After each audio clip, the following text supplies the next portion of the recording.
こんにちは、はるかです。まいです。はい、ということで今日はね、まいちゃんと福岡県の大堀公園っていうところに来て二人でまったりお話をしています。はーい。はい。今何時だ？今ね、7時ぐらい？そうだね、でもだいぶまだまだ明るい。明るいよね。ねえ、まだ全然だって暗くなり青空がそうにない。見えてるよ、このうん。画面に。そう、こんなに明るいけども、実は夜のね、夜7の時くらい。7時。さっきここ通った時はさ、全然人いなかったよね。そう、全然人いなかった。めっちゃ増えたよね。そう、さっきね、めっちゃ暑い中歩いてたんですよ、ここをね。で、ちょっとね、カフェでお仕事して、そうそで、お仕事が終わって、ちょっと時うん。間があったので、う。うん。ちょっと公園でのんびりお話をしてたんですけど、うん。あ、これちょっと皆さんと一緒にこう動画にしてお話をお届けしたいなということで、うん。はい、ちょっと撮影をしてみました。はい。はい、ぜひぜひちょっと聞いていてください。はい。それでは行ってみましょう。聞いて。何？あのさ、最近さ、なんかうん。まあダイエット頑張ってるって言ったじゃん。うんうん私さ、最近この2週間でうん。うん。3.5キロくらい痩せたんだよ。え？やばこのくない？2週間でそう、なんか、何したの？いや、特別なことはしなくて、うん。なんかずっとね、食事とか運動うん。とかは気をつけてやってたんだけど、うん。ずっとあんまり体重が減らなかったのね。うんうんなのうん。に、この2週間くらいで急になんか減り始めて、へえ。だから変えたことは特にない。今もずっと、うん。まあ、朝起きうん。たら一杯お湯を飲む。ほう、お湯なんだ。水じゃそう。なくて？そう、なんか、あったかいものうん。をなんか飲むとうん。体にいいよっていうのを見てインスタで。へえ、だから、そうなんだ。そう、朝から白湯を一杯まず飲みます。うんうん。で、朝ごはんはなんか納豆とかお米とか、うん、ふんふん。なんかそういったものをしっかり食べる。うん。で、お昼はちょっとこう野菜多めにうん。摂る。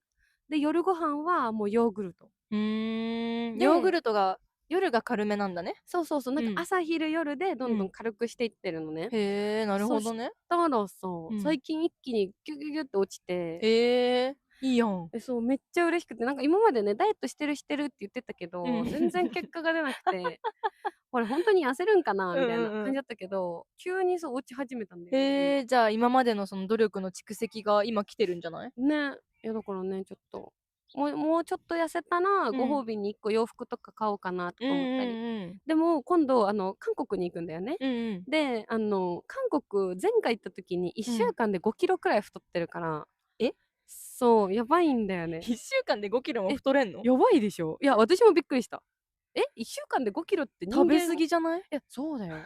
なんか1日4食くらい食べてたんだよね、うんうまず。んうん。もう朝も絶対食べるの。うん。で、お昼美味しいの食べるでしょ。うん。で、夜ご飯も、もうお腹空いてないのに、うん。早めに、せっかくだからって言ってね。そうそうそう、たくうんうんさん食べうんうんて、うん。で、夜食も食べてんの、毎日チキン。え？そう、やばいでし食ょ。べ過ぎ。毎日なんか韓国ってさ、チうん。キンがほんとに美味しくて、うん。日本で韓国のチキンってほんとなかなか食べれないかうんうんら、うん。韓国行った時はもう毎日チキン食べちゃってふーん。調子乗ってたの。でも、ま、うん。1週間ってさ、人間そんな太らないだろうってうんうん。思ってたら、うん。5日間で5キロくらい太っ1て。日1キロ太ってんだね。あ、そう。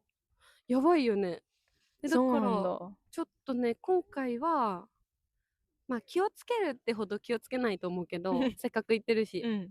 だけど、その時太ってもいいように今痩せとくみたいな。そうだね。だってさ、事前にさ、5キロ痩せとけばさ、5キそう。ロ太ってもプラマイゼロだからね。そうそうそうそうそう。やばいじゃんと思って。だから、なんか、でも、うん。そのために頑張ってたはずなのに、うん。全然痩せなかったから、うんうん結構焦ってたうんうん。けど、今やっでも、とね、いいやん。そう、頑張ってる。そうなんだ。いや、私もさ、うん。痩せたいわけじゃないけど、うん。やっぱり肌とか体のこの血の巡りとか、うんうん。循環がいい方がいいじゃん。うんうんうで、ん。夏って汗をかきやすいから多分痩せやすいし、いろ代んなものが謝がね、そうそう出やうん。すいじゃん、悪いものが。だからせっかくだからその流れに乗って、うん。なんていうの、全部をきれいにしてやろうと思っうんて、うんうん。よく野菜を食べるようにしたり、うん。なんか、ラーメンじゃなくて、春雨とあか、あ、うん。白滝とかをこうアレンジして作るようなうんうん。ラーメンふんふんふん。みたいなのとかを食べるようにしてるのよね。うん。そう。まだちょっと効果出てる感じしないけど、多分1ヶ月後ぐらいに出るんだろうなって思う。ちょっとさ、出てほしいよね、結果ね。ね。なんかそういうのってさ、すぐは出ないじゃん。うんうんうん。だいたいこう巡って全部悪いものが出て、やっとなんかこう変わり始めるっていうかそうださ。よね。うんうん。いやそう、だから変わるといいなと思って。しかもさ、やっぱさ、肌とか特にさ、食べてるものが影響するじゃん。うんうんうん。だからなんかタンパク質を良質なものを取るとかさ、よく言うよね。そうね。だから私もあれ、豆乳を飲むようにしてる、めっちゃ。あ、豆乳っていいの？そう。なんかね、毎日豆乳を、飲むか食べるかはしてて、へえ、食べる？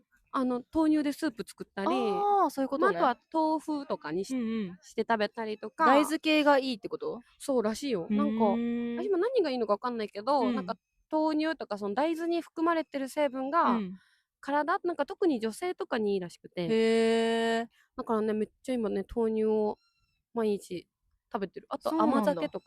あ、出た、甘酒。言ってたね、それ。そうそう、なんかもう飲む美容液って言われるくらい、体にいいものがもういっぱい入ってるから、甘酒を毎朝チンして飲んでる。名前お酒なのにね。そう、でもノンアルだから誰でも飲める。そっかそっかそっか。そうね。あ、でも豆乳最近私も飲んでてというか食べてて、なんか豆乳を使った豆乳担々美味しいよね。麺みたいな私めっちゃやるやつ、それを麺を白滝とか春雨に変えて、うんうんキムチ入れたりとかして作ってる。いや絶対いいよ、豆乳。なんかスープも全部飲み干してってやってるかも。いいんだあれ。そうそう、体にめっちゃいいらしい。へえ、よかった。豆乳はね、もういっぱい食べた方がいい。私さ、豆乳ってさ、飲むとさ、結構なんか飽きてくる味というかさ、そうね、意外とさ、なんか美味しいか美味しくないかで言ったらさ、めっちゃ美味しいわけじゃないじゃん。そうそう、飲めなくはないけど。そうそう、なんかすごく義務で、健康のために飲んでますっていう感じになるじゃん。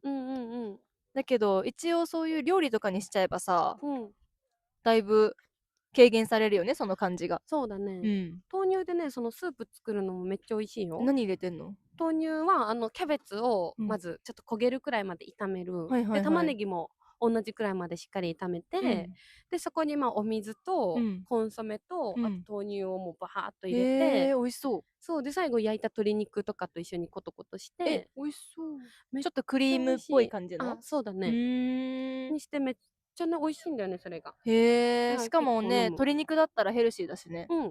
胸肉とかにして。でも最近知ったんだけどね、豚肉って肌のターンオーバーにめっちゃいいらしい。あ、そうなんだ。そう、なんか豚肉ってさ、油が多いから、あんまりこういいイメージがなかったよね。なんかもう鶏肉一択みたいな。そうだね。で、牛肉はちょっと高いから、まあ鶏か豚で言ったら鶏の方がヘルシーだから鶏肉を食べるみたいなさ、まあ筋トレしてる人とかもさ、そうじゃん。なんだけど豚肉って結構いいらしくて、最近だからまあ安いじゃん、別に豚肉って。だから食べるようにしてんの。そうなんだ。そうらしい。知らなかった。なんかだから冷しゃぶみたいなやつとかって結構いいんだって。冷しゃぶ大好き。夏とかさ、もういいよね。一回茹でて冷やして、レタスとかと一緒に食べて。やばい。そうなのそうなの。よくやってる。夏ってさ、がっつり食べる元気がちょっとずつなくなってくるじゃん。わかる。最近とか私もなんかマンゴーの冷凍のやつ買ってさ、食べてんの？そう、それむしゃむしゃ食べてる。うんまいと思って。そうなんだ。やばい。もう夏バテが来てるかもしれない。わかるわ。でもなんか涼しい家にいてもさ、やっぱりなんかこうちょっとだるい感じっていうかさ、するから、なんかがっつり、例えばチャーハンとかさ、ってよりはまあまあ納豆ご飯でいいかなとかさ、それがもっとあれになってくるとそうめんとかみたいな、うどんとかそうそうそうそうそうそうって感じになってくるよね。なんかさ、ほんと前まではさ、夏バテってなんでなるんだろうくらい、なんか夏バテにならなかったんだよね。なのになんかある時を境に、夏バテに毎年なるようになってて。年なんかな。いやね、体力落ちてるんだろうなと。いやまあシンプルにさ、気温が上がりすぎてるはあると思う。あ、確かにそれはあるね。日本全体の。あると思うけど、まあ年も多分あるよね。あ、そうだよね。こう運動を定期的にしなくなったから代謝がちょっと悪くなっちゃってとかもあるだろうし、体力も落ちてるし。落ちてる。絶対そう。だって大学生とか高校生とかさ、毎日汗かいてたじゃん。いや、そうだよね。今もう汗かくの嫌だからさ、いかに汗をかかないで生活するかみたいな感じになっちゃってるからさ、そりゃあダメだよね。そりゃそうなるよね。って思う。いやだからもうね、最近夏バテ気味だけど、体力をつける、その旅行のためにも。だから、夜暗くなってから走ったりとか。えら。そうなんよ。めっちゃ頑張ってるんよ。そう。頑張ってんだ。そう、めっちゃ頑張ってる。でもそれはやっぱりさ、痩せたっていう結果が出たところに繋がってんじゃない？確かに。でもなんかさ、筋肉がつくとさ、体重にはあんま数字が出ないんだよね。見た目は出るけど。だからなんか、今は食事で体重を落として、運動で筋肉つけて、ダブルパンチでこう見た目を変えていくみたいな感じで頑張ってるんだけど、そう。でもなんかあんまり結果出ないなって思ってたらやっと始まったから、多分今までは運動も足りなくて、代謝がちょっと低くて、痩せなかったのかなって感じ。なるほどね。まあね、食事だけやっても多分ダメだし、運動だけしてもダメだし、いろいろやらないといけないはあるよね、バランスよくね。そうよね。確かにな、運動足りてないんだよね、私も。ね、でもさ、運動をさ、習慣にするって結構むずくない？むずい。ね。本当に。しかもこの大堀公園とかさ、めっちゃ走ってる人いるじゃん。いる。私も家からここまでって歩いて15分ぐらいなんよ。だから多分ちょうどいいじゃん。歩いてウォーミングアップで歩いてきて、ここ一周して、一周がね、何キロだっけな、2キロくらいだったかな、多分。そう、一周すればちょうどいいじゃん。2周でも4キロだからめっちゃちょうどいいし、だからでクールダウンで歩いて帰る。で多分すっごいちょうどいいコースのとこに自分が住んでるはずなんだけど、まあやらないよね。なんでやれないんだろうって思うけど、やれないんだよね。ね、見て。なんか、かわいい。カラス水浴びしてる。ねえ、カラスが今、水の中でパシャパシャして水浴びしてる。かわいい。暑いんかな、さすがに。あ、出てきた。かわいい。あんなことするんだ。ね、初めて見た。カラスかわいいって思うことあんまりないのに。ねえ。すごい今の。初めて見た。さっきそこもカモね、なんか泳いでたよ。あ、マジで？すごい。ちょっといつか2人で乗ろうよ。絶対嫌。疲れるもん。しかも絶対人任せにするやん。まいちゃん来いでって絶対言うじゃん。いや、向こうに白鳥ボートがあるんですよね。白鳥の形のボートで、自転車のね、ペダルみたいなのが中にあって、それをこう、わーって漕ぐと動くやつがあるんですけど、あれに今、まいちゃんと乗ろうって言ったら断られました。だって夏に乗ったら地獄だよ、あれ。確かに。やばいよ。しかも私絶対漕がないしね。絶対漕がないでしょ。まいちゃん頑張ってって。絶対そうじゃん。絶対乗らないよ、一緒に。そうだよね。やだやだやだ。いや、でももうちょっとしたらいつか一緒に乗ろうね。もうちょっとしたら、ダブルデートで、私はまいちゃんと乗るから。片方じゃ意味わかんないじゃん。ハン君はまいちゃんの彼氏と乗ってもらうから。いいね。やろうそれ。あ、じゃあどうするとか言って。22だねって言って。じゃあまいちゃん乗ろう。え俺ら俺ら2人で。それさ、なんか違うとこからさ、動画撮りたくない？撮りたい。2人で何やってるんだろう。無言でめっちゃ漕いでるかも。真顔で。めっちゃおもろいかもしれない、それは。でもめっちゃ乗りたい、言うの。なんか、さっきあったっけ、あんなに。いや、なんか多分営業が終わって、なるほどね。みんな集合したんかな。いや、あんな夏に乗る人いるのかな。まあ確かに夏やばいよね。夏やばいよ。死ぬようだってさっきここ歩いたけどさ、溶けるかと思ったもんね。いやだよね。今ちょっと涼しくなったけど。だいぶね。いや、可愛いね。ワンちゃんのお散歩してる人とかもいるからさ。いや、本当に多いよね。癒される。まあでもわかるよね。だってここ一周するだけでさ、だいぶいいコース。そうだね。だしさ、なんか、景色が変わる方がさ、楽しいじゃん、歩いてても。だから、ここ一周普通に歩くだけでもいい運動だしさ。ねえ。ちゃんと。見て、カラスまたこっち来た。あ、絶対なんか狙ってなかったわ。大丈夫？落ちる？あ、君もそういう飛び方するんだ。ねえ。水の中入るかと思った今。ね。暑すぎてね。カメとかもいるんだよね、その中に。だってさっき魚も泳いでたよね。泳いでた。ね。だいぶなんかね、整えられてる割に生き物いっぱいいるよね。ね。おすすめ、ここも。大堀公園来てみてほしい。めっちゃいるもんね、外国の人。多くない？びっくりした。なんかちゃんと観光地なんだ、ここも。そう、だってさ、言ったらただの公園っちゃ公園じゃん。何もそうすることはないんだけど、でもなんだ、写真を撮りたいのかな。ね、まあ確かに風景綺麗だしね。めっちゃ風景は綺麗。だけど、なんかね、なんだろうね。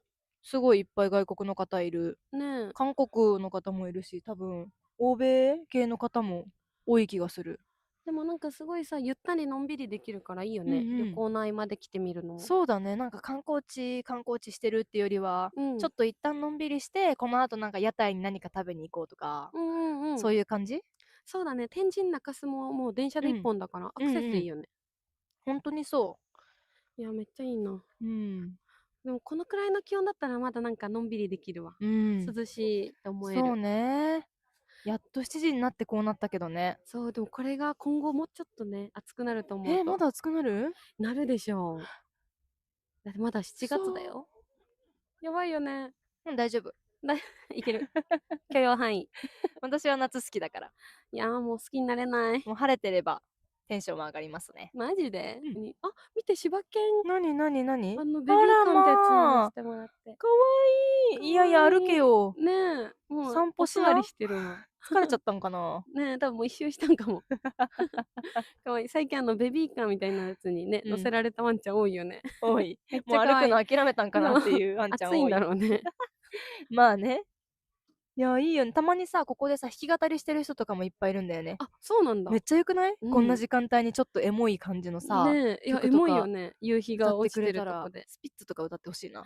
うわー、いいね。めっちゃよくない？ね、ちょっと年代が。小袋とか。バレる。バレる。ちょっとしかも前だしね。そう。米津さんとかね。米津さんとか。ミセスとかね。ミセスとか。ねえねあれとかね。いくらちゃんとかね。とかね。その辺がいいかな。夜遊びとかいいかな。が今時かも。スピッツはちょっっと違った。だいぶ前かも。違ったわ。すいません。すいません。世代が出ちゃいました。スキマスイッチとかどう？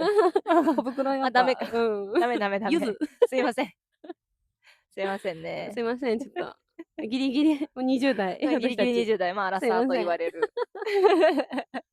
やばいよね。でも日本の曲好きな人、生徒さんいっぱいいるよ。あ、そう。やっぱ多いよね。なんか J-POP で、しかもさ、意外と古い曲も。そうなの、そうなの。びっくりするよね。なんでそれ知ってんのって思うんだけど、どこで好きな人は好きだね。ね。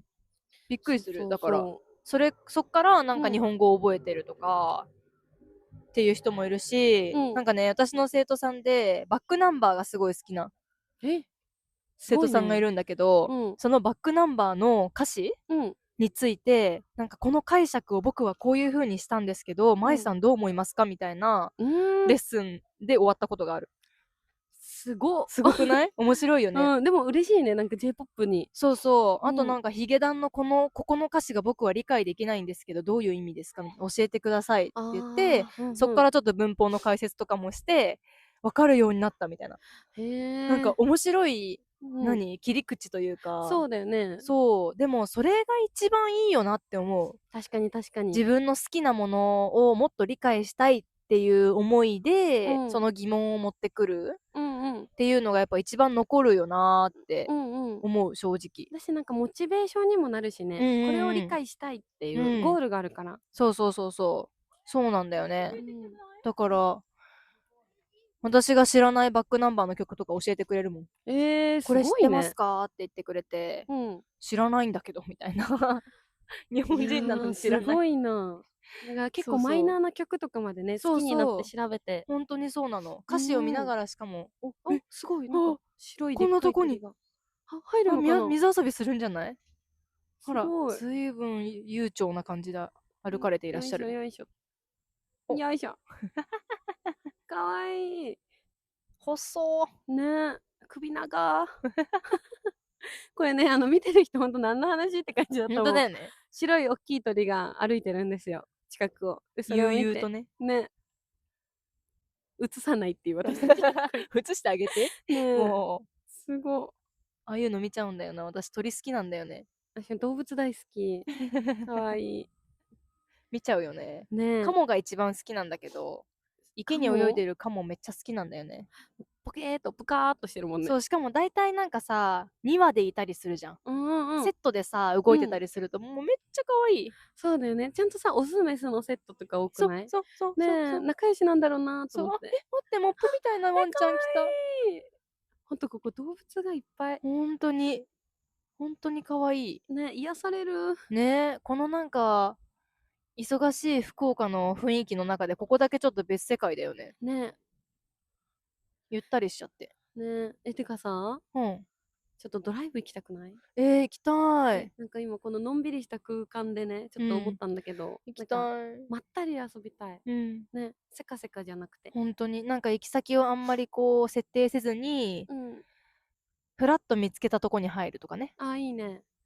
ちょっとそういうのしたいな。したいよね。お互い好きだもん、そういうそうだね。旅というかさ。間違いない。大好き。やろうね。ちょっと私たち最近スケジュールがパンパンなんですよね。パンパンです、本当に。一旦ね、どっかでお休み合わせていきたいね。そうね。まあでも一旦沖縄ドライブできそうだから、そうね。車レンタルしてないまだ。やばい。車の予約を後でしよう。しなきゃ。そうだね。車レンタルして、多分沖縄はドライブができるから、まあ一旦9月とかでまたそうだね。沖縄はでもやっぱさ、沖縄の雰囲気自体がさ、ちょっとなんていうの、賑やかっていうかさ、まったりっていうよりはどちらかというとこう、なんだろうね、ゆったり。なんか自由な感じ。でもなんか街自体は結構ギラギラしてる。アメリカンだしね。アメリカン、そうそうそう。だから、なんか時の流れはゆったりかもしれないけど、やっぱりちょっとキラキラしてる感じだからさ、アメリカンビレッジもすごかったし、国際通りもやっぱりすごい人いっぱいいるし、やっぱそうなんだ。そうそう。だからなんかすごくまったりっていう感じでもないかもね。ね、でもちょっと沖縄でものんびりサンセットを眺めたいのとサンセットずっと言ってる。本当にサンセット。そう。あとはまあでもなんか普通に歩いてみたい。なんか沖縄のその、まあ、商店街とかじゃなくてなんか市場とかそういうところをこう歩いて、なんかどういう街なのかを見てみたい。なんかやっぱさ、私はちゃんと沖縄行ってないからあれだけど、沖縄行った人たちみんなさ、全然違うっていうじゃん。なんか、もう雰囲気も文化も同じ日本なのにね、なんかそれがめっちゃ気になるんだよね。行ったことないからちゃんと。だからそういうのを体感するっていうのがなんかやりたい。そうだね。なんかこう SNS で見るだけじゃなくて実際に行って空気感を感じるのって大事だよね。そうだね。そういうのはしたいかな。確かにだいぶ違うとは思うな。楽しみ。そうね。行きはね、飛行機で一緒に行くんですよ。修学旅行で帰りもやん。そう。帰りもやばいよね。ホテルも全部一緒だよ。しかも同じ部屋。確かに。6日間ぐらいあるよね。いや本当になんか仲良しなのはいいことなんだけどさ一緒にいすぎ。なんかさすごいよね。こんなに仲良しなんだって私。しかも性格結構違うからね。そう、私たち全然タイプ違うから。これ MBTI の話とかした？あ、してない。MBTI みんな知ってるかな？多分知ってるよね。知ってるよね、世界的に。性格診断みたいなやつ、なんだけど、私は INFP。私は INFJ。まあ一個違いではあるが、意外と違うところが多い。違うね。そう。まあ愛は一緒だね、やっぱ。愛は一緒。そう。愛と E が、その愛は内向的、E は外向的って言って、内向的は一人が好きだったりとか、こう大人数の場が苦手とかで、外向的はね、人といる方が楽しいとか、大人数の場がすごいこう輝ける場所だみたいな。圧倒的に愛だね。私たちは絶対愛だね。本当に。でもさ、2人ともそうだけどさ、なんか根っからの愛で、なんていうの、もう人とは関わりたくないですガシャンみたいな感じではなく、そういう場に行けば割と外交的に見せるのは得意なタイプだよね。そうだね。なんかそれっぽく、こう大人数の場でも過ごすことはできるんだけど、めっちゃ疲れるよね。その後疲れるね。本当に疲れるからできれば少人数でいたい。そうそう。だからなんかこう2人、舞ちゃんとかが私たちってその1人の方が楽だったり大人数よりは。だけどなんか大人数の中でもみたいなところは似てるから、なんかそれで余計に2人だとめっちゃ素が出せて。そうだね。2人の時はずっと喋ってるし、なんなら騒いでるよね。そうなのに大人数になったら2人とも黙ってる。2人ともとか言って聞く手に回ってる。そうわかりやすいよね。そうめっちゃわかりやすいね。本当に。そうそう。でもお互いその素の部分を知ってるから、うわ隠してる。そう、うわ頑張ってるわみたいな。なんかお互い分かるのもちょっと嫌だったり。そうだね。確かに猫かぶってるなーって。ミラン取ってみたいな。そうね。だから違うところは J と P だよね。最後のとこだよね。全然違うね。そこだけはもうお互いでも極端に分かるくらい違うよね。そうだね。私は無計画で、なんていうの、なんか行き当たりばったりって言って、その行ったところでこれ面白そうって思った方にフラッと入っちゃうタイプ。だけど、まいちゃんは計画をしっかり立てるタイプ。うん。だからさ、なんかさ、沖縄もさ、何するみたいな話した時さ、私はさ、サンセット見たいとかっていう、ここに行くじゃないのに、まいちゃんは、さ、めっちゃ美味しいステーキ屋さんがあってさ、ピンポイントな話してる。そうだね。だって私はその話をしてる時点で、あれがどの辺にあるから、なんていうの、そこに何時くらいにお昼ご飯に行って、で、距離的にそこから行けるとこで言ったら水族館かな。で、時間的にこれで間に合うかな、サンセットみたいな感じで考えていながら提案してるから、多分計画まで全部言ってはいないけど、考えながら喋ってる。そうだよね。だけど私はサンセット見たい。コーヒー飲みたい。ちょっと冷たい飲み物でも飲みながら、関係ないのもう。何でもいいやん。そう、その場任せみたいな。タイプ違うけど、まあでもね、まいちゃんがそれこそそうやって時間とかはこんな感じの方がいいんだろうなってやってくれて、で逆に私はめっちゃアイデア出すみたいな。そうだね、そうだね。これしたいあれしたいを言うから、はるちゃんからアイデアをこうやってかき集めてそう整理するのが私みたいな。じゃあこうしてこうしてこうしてこうしてオッケーって言ってじゃあそれでいこう。平和。だからぶつかることあんまないよね、そこで。あんまないね。私はこれがしたい、私はこれがいいは一回もないもんね。ないかも。で、だし逆に私もまいちゃんがこれしたいって言った時に、やりたいみたいな。お互いのさ、そのやりたいやりたくないがさ、あんまりずれてることがないよね。全くない。読書くらいじゃない。確かに。でも読書って2人でしないから。あ、まあ確かにそうだよね。2人ですることで、提案することで、ずれてることってなくない？ない。なんか例えば、私はあんまり美術館とか興味ないの。博物館とか。だから一緒に行こうって言われたら、いくら仲良くても、いや、それは私はいかんわってなるのね。一人で行った方が楽しいと思うよってなるの。でも提案してこないし、なんかそういうズレがあんまりないよね。だいたい自分が思いつかなかった楽しいことを言ってくれるから、あ、いいねみたいな、なるだけ。確かに。なんかお互いがさ、一緒にやりたいことで、本当に私はそれに全く興味ないよってことがあんまないから。ないね。多少はなんかやってみたいと思ってたけど勇気が出なかったとか、やる機会がなかったから、まあ誘ってくれたならやろっかなみたいな感じの範疇で全部提案が収まるから、むしろ新しい発見でありがとうぐらいな感じだよね。めっちゃね、だから、趣味一人でやる趣味に関しては結構全然違うじゃん。全然違う。ね、私は料理が大好きだから、だしゲームとかもするしね。そう。だしアニメずっと見てるし。そうだ、全然ゲームもアニメも私は全然見ないし。で料理もさ、私みたいにさ、なんか凝ってなんかアレンジしてみてとかしないね。普通に必要最低限って感じ。そうそう。だけどまいちゃんは逆に読書とか、なんかそういう本読んだり、それこそ最近編み物してたりとか。そうそう、編み物とか。そうだね。そういうのが多いから全然一人遊びは被らないね。ね、私はもう読書できないから。でも問題ないもんね。一人でやることだからさ、別に勝手にどうぞって感じだから。そうそうね。だから相性はね、いいよね。そうそう、それはいいなって思う。ね、MBTI とかね、みんな何だったんだろう。気になる。ね。皆さんの MBTI ちょっとコメントで教えてください。生徒さんともね、めっちゃ話になるときあるよ。あ、そうなんだ。MBTI の話。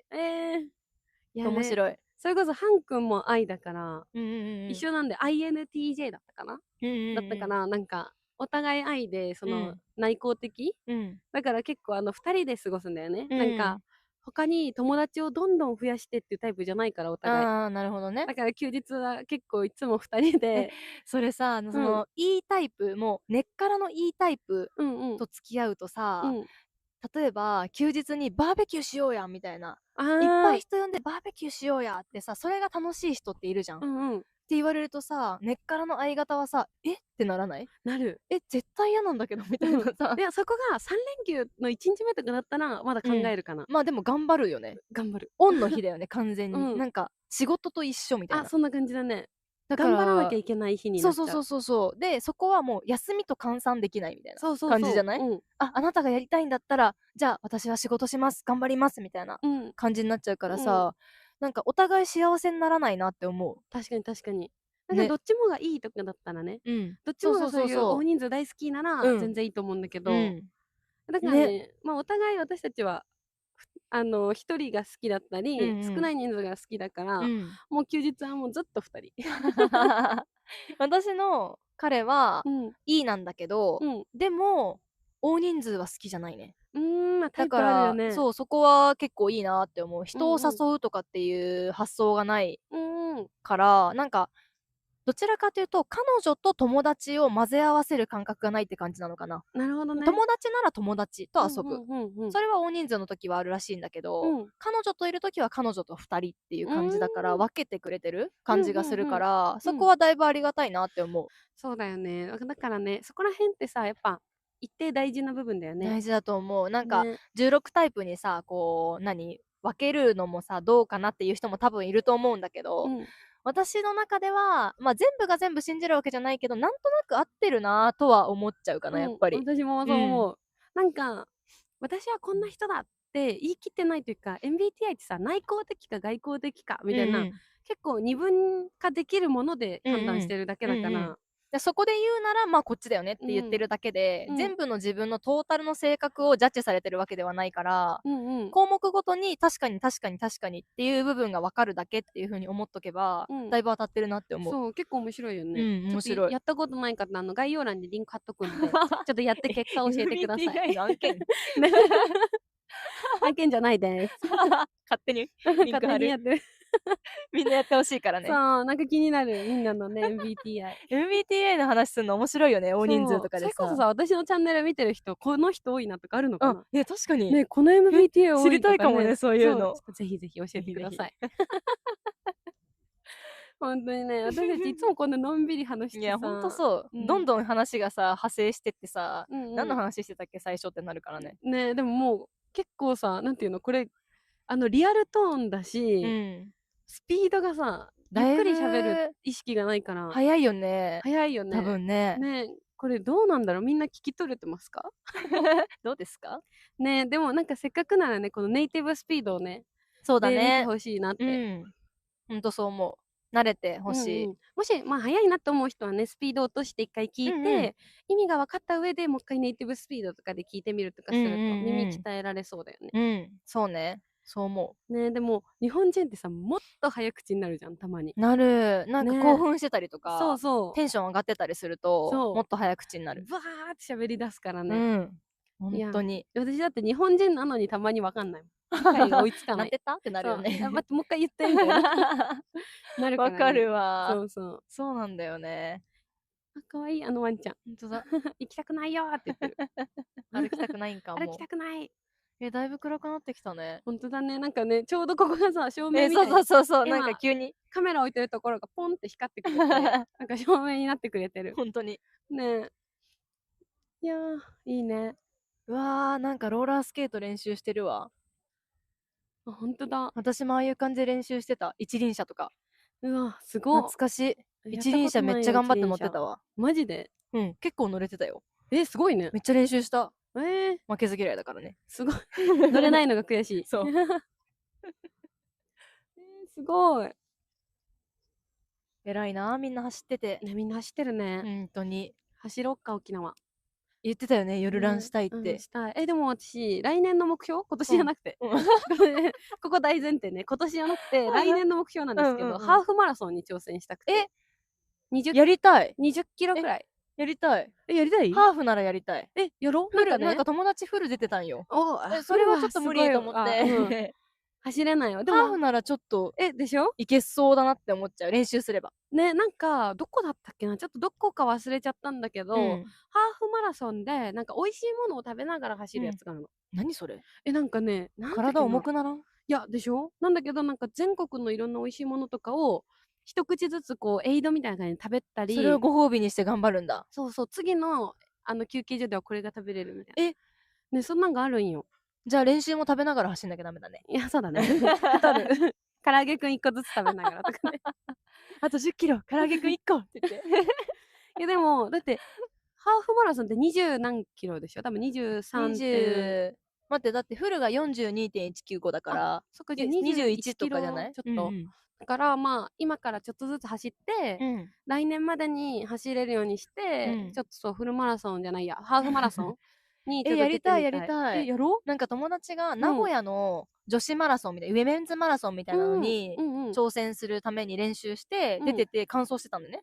マジで？そうすごいと思って、だからちょっとでもそれに感化されたとこあったんだけどで、まあ、今ちょっと時間がないから走れてなくて、なんかぶっつけ本番で行くのはさちょっと怖いじゃん。そうだよね。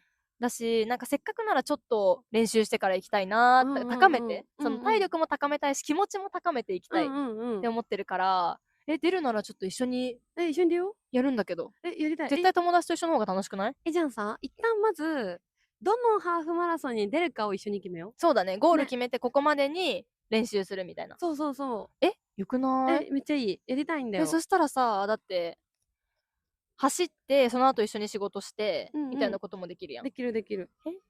いいよね。やりたい。でしょ？ぜひ。じゃあちょっと今度ね、一緒にまずどのハーフマラソンを目指すかを決める。でそこをゴールに体力とかをつける。それは確かに目標来年になるわ。でしょ？なんかね、しかもこれなんで思いついたかって、私最近ダイエットしてて、なんでダイエットしてるかを考えた時に、まあ可愛くなりたい、綺麗になりたいもあるんだけど、あと健康ね、もあるんだけど、なんかそれだけだなというか、なんかもうちょっと具体的な、なんて言うんだろうな、ゴールが1個欲しいなと思って、でなった時に、まあ私結構走ったりとか運動は好きだから、なんかの大会に出てみようと思って、でいろいろなんかもともとバレーボールとかバスケットボールやってたから、そういうのとか考えたけどチームスポーツじゃん。そうだね。だからもちろん自分が出たくて出れるわけではない、レギュラーメンバーにならなきゃいけないし、あとはもう初めましての空間が結構苦手だからそういうところに行くっていうのも、そうちょっとハードルが高すぎて、確かに。でじゃあ一人でできるもの、今まで個人競技やったことないからさ、私もね、だから結構難しいよね。そう何があるかなってなって、水泳か陸上かぐらいしか思い浮かばないんだけど。そうなんよね。で私もそれだったの、で真帆がトライアスロンやってるから、言ってたね。そうだからまずトライアスロン調べた、けど練習しなきゃいけないものが多すぎたんだよね。確かに。バイク、そう水泳、走るだからね。で走るのいいなになって、そっからそうでもフルマラソン無理で、かわいいあらワンちゃんがめっちゃこっち見てる。気になるね口グーってかわいい。かわいい、遊びに来てくれたの。ポメラニアンですか？あらかわいい。もふもふ。かわいいね。いやいや、すいません。ありがとうございます。バイバイ。ワンちゃんが遊びに来てくれました。何だったっけ？そう、ハーフマラソンっていうものを知ってやってみようと思ったので、じゃあちょっとまいちゃんとの目標にして、ちょっと来年一緒に出ましょう。やりたい。やろう。そういう目標があるならやる。なんかさ、一回はるちゃんにさ、一緒に走ろうって誘われたけどさ、絶対嫌だって。そう、断った。じゃあただ走るのは嫌いなの。だけど、レースとか、そういうなんか達成するものがあるなら、まあちょっとやりたいかなって思うよ。ただ、走る習慣をつけようとかは全然興味ないよ。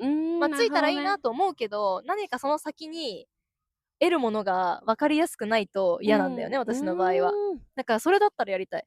やろう。オッケー。決まり。息ぴったり。大丈夫そう、走れそう。そうそう。なんでじゃあちょっとハーフマラソン1個目標にしましょう。ちょっとこの後決めましょう。ね、今年は絶対無理でしょ。今年は無理。ちょっと時間ないもん。時間ないし、多分今から頑張っても20キロ走れる自信がない。無理。高められないし、いろんなものが。だからちょっと来年走りたいなと思って。やりたい。ね。やります。応援しててください。お願いします。そうなんですよね。なんで今ね、やりたいこととか、その今自分が頑張ってることに理由を作って、そのさっきの日本語の勉強を、歌詞を理解できるようになるとか、みたいな風になんか目標の理由を作って、そこをゴールに頑張るっていうのを今習慣化してて、ちょっとねダイエットとかの目標はそう今は一旦ハーフマラソンにしました。なんか単純にさ、ダイエットもそうだし日本語学習もそうだけど、目に見える結果って痩せたとか喋れるようになったとかだと思うけど、傍から見てたらなんかそれを続けていること自体がかっこいいなって思うよね。そうだね。なんか筋トレとかもそうだけど、毎日同じことをコツコツ続けるって難しいなっていうことを知ってるから、それをやってるだけですごく人としてかっかっこいいというか、って思っちゃう。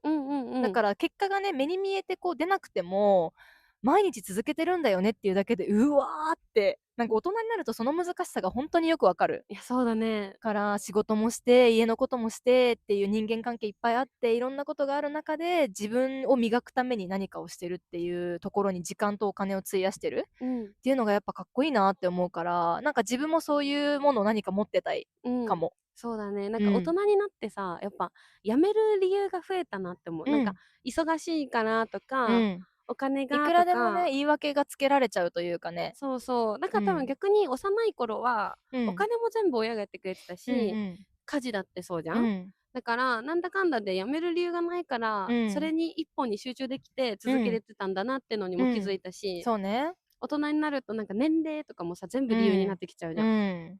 だからなんかあえてちゃんとそこをさ踏ん張りたいなと思って。わかるわかる。そうだしね、なんかね、大人になってさ一個目標を達成するっていう経験でなんか自信になりそうじゃん。そうだね。そうだからちょっとそんなことでね、やりたいね。やりましょう。もう嫌だ。やばいよね、マジで。前世一緒だった？もともと一人だった。もともと一人だったけど、今回の人生は別れた。よかったな、巡りよ会えて。かったな。片割れ。片割れ相棒。ここにいたかって。はい。ということで、今日の動画は以上になります。今日もね、いつも通りのんびりおしゃべりだったけど、いかがでしたか？これからもね、私たちの動画は基本のんびりしたお話の動画になっちゃうかなと思うんですけど、皆さんも一緒にね、こう参加した気分で、そうそうそう楽しんでいってください。